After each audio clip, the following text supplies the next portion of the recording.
ஸ்தோத்திரம் சொல்லாமல் இருக்க என்னாலே முடியாது. ஸ்தோத்திரம் சொல்லாமல் இருக்க என்னாலே முடியாது. ஸ்தோத்திரம் சொல்லாமல் இருக்க என்னாலே முடியாது. ஸ்தோத்திரம் சொல்லாமல் இருக்க என்னாலே முடியாது. ஆண்டவராகிய இயேசு கிறிஸ்துவின் மகத்தான நாமத்தில் உங்கள் அனைவரையும் வாழ்த்துகிறேன்.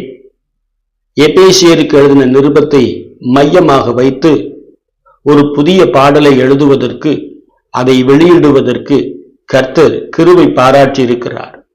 வருகிற நவம்பர் மாதம் 7ஆம் தேதி அந்த பாடலை வெளியிட தீர்மானித்திருக்கிறோம். எங்களுக்காக ஜெபித்துக் கொள்ளுங்கள்.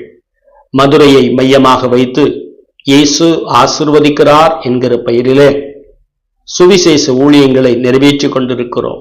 உங்கள் தனி ஜெபத்திலும் குடும்ப ஜெபத்திலும் எங்களுக்காக, எங்களை கொண்டு கர்த்தர் நிறைவேற்றி வருகிற ஊழியங்களுக்காக ஜெபிக்கும்படி தாழ்மையோடு வேண்டிக் கொள்ளுகிறேன். கர்த்தர் உங்கள் அனைவரையும் ஆசீர்வதித்து பாதுகாப்பாராக.